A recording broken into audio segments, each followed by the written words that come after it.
مقالہ پیش کیا. آج کی گفتگو ذرا تفصیلی گفتگو ہے اور اس میں یقیناً آپ جو براہ راست یہاں سن رہے ہیں اور پوری دنیا میں جو لوگ انٹرنیٹ کے ذریعے ہمارے ساتھ شریک ہیں، میں سب کے لیے دعا بھی کر رہا ہوں اور سب کو ہدیہ تبریک پیش کر رہا ہوں کہ خالق کائنات جل جلالہ نے اس امت کو کتنا شوق عطا فرمایا ہے کہ آج تک وہی صفہ کی روشنی اور دار ارکم کی چاندنی سینوں میں موجود ہے اور اس قدر ایمان بالغیب مضبوط ہے کہ ہم میں سے ہر شخص اگرچہ وہ عام سادہ سا انسان ہو، قرآن مجید برہان رشید کو مانتا ہے اور اس انداز سے مانتا ہے کہ تاریخ امم میں یہ انداز بڑا عجیب اور عظیم ہے. پہلے امتوں کے اندر انبیاء کرام علیہ السلام سے بالمشافہ ملاقات کرنے والے لوگ، ان سے ڈائریکٹ سننے والے لوگ بھی ان کتابوں پر، صحائف پر ایمان کے لحاظ سے وہ مقام حاصل نہ کر سکے اجتماعی طور پر جو مقام اس امت کو ملا ہے. اور اسی بنیاد پر سید عالم نور مجسم شفیع معظم صلی اللہ علیہ وسلم نے صحابہ کرام علیہم رضوان کے سامنے اس بات کا اظہار کیا تھا کہ مجھے ان لوگوں پر تعجب ہے جو بعد میں پیدا ہوں گے، ان کے سامنے قرآن کا نزول نہیں ہوگا، اترا ہوا قرآن ان کے پاس پہنچے گا تو وہ ماننے میں دیر نہیں کریں گے، چوم کے سینے سے لگا لیں گے. اس پورے مجمع میں کوئی ایک شخص بھی ایسا نہیں ہے کہ جسے آج تک یہ شک گزرا ہو کہ یہ قرآن جو صدیوں پہلے اترا تھا ہمارے پاس نہ کوئی گواہ ہے، نہ ہم نے جبریل علیہ السلام کو آتے دیکھا، نہ نبی علیہ السلام کو سناتے دیکھا، پتہ نہیں یہ وہی ہے یا کوئی اور ہے. آج تک کسی کو یہ خیال نہیں آیا، سب کو یقین ہے کہ یہ وہی ہے جو ہمارے آقا علیہ الصلوۃ والسلام نے خود پڑھ کے سنایا تھا. اور یہ یقین کوئی معمولی بات نہیں ہے،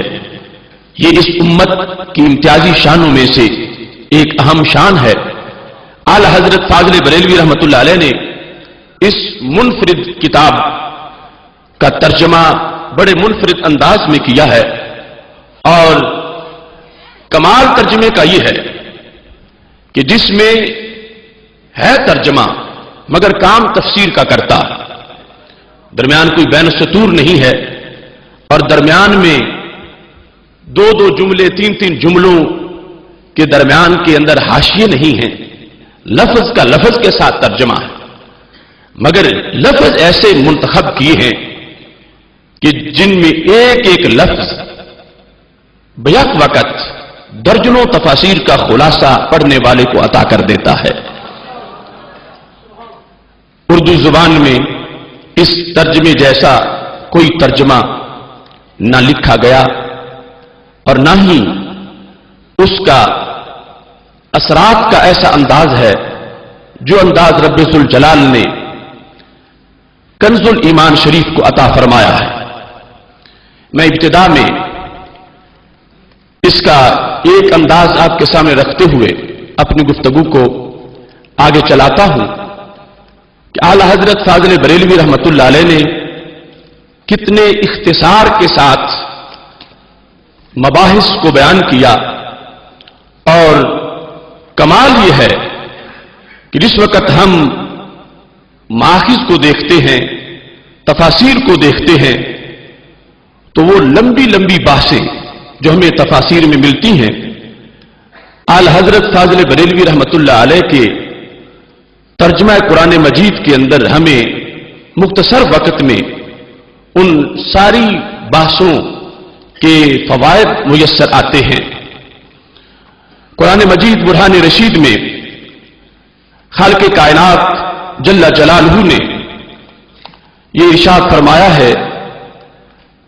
لا نفرق بین احد من رسلی، ہم رسولوں کے درمیان کسی میں فرق نہیں کرتے. یہ ترجمہ عام لوگ اس کا کرتے ہیں، مگر اس کے لحاظ سے خود آیات قرآن سے اعتراض پیدا ہوتا ہے۔ لا نفرق بین احد من رسل، اس کے مختلف تراجم میں پہلے پڑھتا ہوں اور اس کے بعد آپ کو پتہ چلے گا کہ کنز الایمان شریف کتنے اونچے ترجمے اور معیاری ترجمے کا نام ہے۔ شاہ عبد القادر دہلوی نے اس کا ترجمہ کیا، ہم جدا نہیں کرتے کسی کو اس کے رسولوں میں۔ شاہ رفیع الدین دہلوی نے ترجمہ کیا، نہیں جدائی ڈالتے ہم درمیان کسی کے پیغمبروں اس کے سے۔ محمود حسن دیوبندی کا ترجمہ کہتے ہیں کہ ہم جدا نہیں کرتے کسی کو اس کے پیغمبروں میں سے۔ عبد الماجد دریا آبادی کا ترجمہ، ہم اس کے پیغمبروں میں باہم کوئی فرق بھی نہیں کرتے۔ وحید الزمان حیدرآبادی کا ترجمہ، ہم اس کے کسی پیغمبر کو جدا نہیں سمجھتے۔ فتح محمد جالندری کا ترجمہ اور کہتے ہیں کہ ہم اس کے پیغمبروں میں سے کسی میں کچھ فرق نہیں کرتے۔ محمد جوناگڑھی کا ترجمہ، اس کے رسولوں میں سے ہم تفریق نہیں کرتے۔ مرزا حیرت دہلوی کا ترجمہ، ہم اس کے پیغمبروں میں سے کسی میں تفریق نہیں کرتے۔ اشرف علی تھانوی کا ترجمہ، ہم اس کے سب پیغمبروں میں سے کسی میں تفریق نہیں کرتے۔ فرمان علی رافضی کا ترجمہ، ہم خدا کے پیغمبروں میں سے کسی میں تفریق نہیں کرتے۔ مودودی کا ترجمہ کہ ہم اللہ کے رسولوں کو ایک دوسرے سے الگ نہیں کرتے۔ اب ان تمام تراجم کے لحاظ سے اعتراض پیدا ہوتا ہے کہ خالق کائنات جل جلالہ کا فرمان ہے، سورہ بقرہ میں آیت نمبر 253 ہے، تلک الرسل فضلنا بعضهم علی بعض، ہم نے رسولوں میں سے بعض کو بعض پر فضیلت دی ہے۔ اور دوسرے مقام پر سورہ بنی اسرائیل میں آیت نمبر 55 ہے، خالق کائنات فرماتا ہے وَلَقَدْ فَضَّلْنَا بَعْضَ النَّبِيِّينَ عَلَى بَعْضٍ، ہم نے انبیاء علیہ السلام میں بھی بعض کو بعض پر فضیلت دی۔ اب فضیلت کا مطلب کیا بنا؟ ایک بعض جو ہے وہ بعض سے افضل ہیں، ان میں فرق ہے، اگرچہ نفس نبوت میں فرق نہیں ہے مگر درجات کے اندر فرق موجود ہے، اور یہ دو آیات قرآن اس فرق کو واضح کر رہی ہیں۔ اب ادھر یہ ہے لا نفرق بین احد من رسلی، ہم رسولوں میں کوئی فرق نہیں کرتے۔ اب ادھر یہ ہے کہ فرق ہے، بعض کا درجہ بعض سے اونچا ہے، بعض کو بعض پر فضیلت دی گئی ہے۔ اب وہ تراجم ان کو آپ نے سنا، وہ بھی اپنے گھر علم و حکمت کے دعوے دار، ان کو بھی اپنے ہاں امامت کا گھمنڈ، اور ان کو بھی قرآن فہمی کے لحاظ سے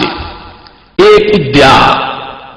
مگر اعلی حضرت فاضل بریلوی رحمہ اللہ تعالی کا ترجمہ، اس ترجمے کا انداز کیا ہے؟ فاضل بریلوی رحمۃ اللہ علیہ فرماتے لا نفرق بین احد من رسلی، یہ کہتے ہیں کہ ہم اس کے کسی رسول پر ایمان لانے میں فرق نہیں کرتے۔ تو جس فرق کی نفی ہے وہ یہ ہے کہ یوں فرق نہ کرو کہ کسی کو مانے اور کسی کو نہ مانے، ایسا نہیں، ماننا سب کو ہے، مگر یہ تو واضح ہے کلیم کا مقام اور ہے، حبیب کا مقام اور ہے صلی اللہ علیہ وسلم۔ تو فرق نہیں کرتے، کس طرح نہیں کرتے؟ ایمان لانے میں، ایمان لانے کے لحاظ سے ہم کوئی فرق نہیں کرتے۔ اب یہاں پر یہ نہیں کہ انہوں نے دو لائنیں درمیان میں حاشیہ لکھا ہو، بین السطور کو لکھا ہو، اور پھر دعویٰ یہ کرے کہ ترجمہ بھی ہے اور تفسیر بھی ہے، نہیں، اس انداز میں ترجمہ کیا کہ جس میں ہے ترجمہ ہی مگر کام تفسیر کا بھی دیتا ہے۔ اب دیکھیں یہاں تفاسیر میں ہم دیکھتے ہیں تو یہاں یہ امام ابن جریر سے یہ مروی ہے، تفسیر ابن جریر جلد نمبر 3 صفحہ نمبر 207 پر، انہوں نے ابن زید کے حوالہ سے لکھا کہ اس کا مطلب کیا ہے؟ لا نفرق بین احد من رسلی، تو وہ لکھتے ہیں کما صنع القوم، یعنی بنی اسرائیل، کہ ہم ویسے نہیں کریں گے جیسے بنی اسرائیل نے کیا۔ کیسے؟ قالوا فلان نبی و فلان لیس نبیا، کہ رب کے نبیوں میں سے کسی کے بارے میں کہا وہ نبی ہے اور کسی کے بارے میں کہا وہ نبی نہیں ہے۔ یہ فرق جو وہ کرتے رہے، ہم کہتے ہیں کہ ہم یہ فرق نہیں کریں گے، ہم اللہ کے سارے نبیوں کو نبی مانتے ہیں۔ تو ایمان لانے کے لحاظ سے جو آثار کے اندر اس کی تشریح موجود تھی، تو اعلی حضرت فاضل بریلوی رحمہ اللہ تعالیٰ نے ان ساری چیزوں کو سامنے رکھ کر ترجمہ اس انداز میں کیا کہ اب کوئی اعتراض پیدا نہیں ہوگا، اور جو باقی ترجمے ہیں ان پر اعتراض آیات قرآن کے لحاظ سے بھی ہوگا اور درجنوں احادیث نبویہ علی صاحب الصلاۃ والسلام کے لحاظ سے بھی ہوگا۔ اور یہ شان ہے امام احمد رضا فاضل بریلوی رحمہ اللہ تعالیٰ کی کہ انہوں نے کنز ایمان جیسا ترجمہ ہمیں عطا فرمایا ہے۔ امام کلبی کتاب التسہیل جلد نمبر 1 صفحہ نمبر 98 پر لکھتے ہیں والمعنی لا نفرق بین احد من رسل، معنی کیا ہے؟ بل نؤمن بجمیعہم، کہ ہم فرق نہیں کرتے، ہم تو سب پہ ایمان لانے والے ہیں۔ بل نؤمن بجمیع ولسنا کالیہود والنصارى الذین یؤمنون ببعض ویکفرون ببعض، ہم یہود و نصارہ کی طرح نہیں ہیں کہ کسی پر ایمان لے آئیں اور کسی پر ایمان نہ لائیں، بلکہ ہم تو سب پہ ایمان لانے والے ہیں۔ اب دیکھیے تفسیر کے اندر درجنوں تفاسیر، بلکہ جو سینکڑوں محققین کی تحقیقات تھی ماضی کے اندر، اعلی حضرت فاضل بریلوی رحمہ اللہ تعالیٰ نے وہ دسترخوان سجایا ہے کہ اردو سمجھنے والوں کو، بولنے والوں کے لیے اس انداز میں آسانی کے ساتھ وہ ساری تحقیقات پیش کر دی ہیں کہ جس کے نتیجے میں آج دودھ کا دودھ اور پانی کا پانی ہو گیا ہے۔ اسی بات کو آگے بڑھاتے ہوئے میں یہ بتانا چاہتا ہوں، اس چیز کو ہر طرف تسلیم کیا گیا، ہمارے بڑے سے بڑے دشمن بھی اعلی حضرت کا نام سنتے ہی کانپ جاتے ہیں، اور یہ آئینہ دکھایا گیا ان کو کہ تمہارے بھی ترجمے ہیں، ہمارے بھی امام کا ترجمہ ہے، مگر انہیں اس کا مقابلہ کرنے کی ہمت نہیں ہوئی۔ اور خود اس لحاظ سے آج جس شخص نے اس ترجمے کو چیلنج کیا معاذ اللہ، اس کا نام ڈاکٹر طاہر القادری ہے، اس نے فاضل بریلوی رحمہ اللہ تعالیٰ کے ترجمے کے لحاظ سے آغاز میں تو اس کی تعریف کی، اور پھر اس نے اور اس کے چیلوں نے عنوان قائم کر کے اس ترجمے کو سکم والا ترجمہ کہا، اور معاذ اللہ طرح طرح کے اعتراضات اس ترجمے پہ کیے گئے۔ شروع میں جب اس بات کو بیان کیا جا رہا تھا تو چونکہ ابھی آغاز تھا اور اس کو ضرورت تھی کہ لوگوں کو کسی نہ کسی طرح شکار کیا جائے، تو اس وقت جو کتابیں لکھی گئیں ان کتابوں کا انداز اور تھا۔ یہ کنز الایمان کی فنی حیثیت ڈاکٹر طاہر القادری کی جو کتاب ہے، اس کے اندر اس ترجمے کی شان کو بیان کرتے ہوئے 7 باب قائم کیے گئے، یعنی 7 عنوانات لکھے گئے کہ یہ منفرد ترجمہ ہے، کنز الایمان جیسا ترجمہ کوئی ترجمہ اور نہیں، یہ بڑی شان والا ترجمہ ہے۔ اس کی امتیازات کیا ہے؟ تو امتیازی خصوصیات میں لکھا، نمبر 1 اسلوب ترجمہ، نمبر 2 انداز بیان، نمبر 3 معنویت و مقصدیت، نمبر 4 صوتی حسن،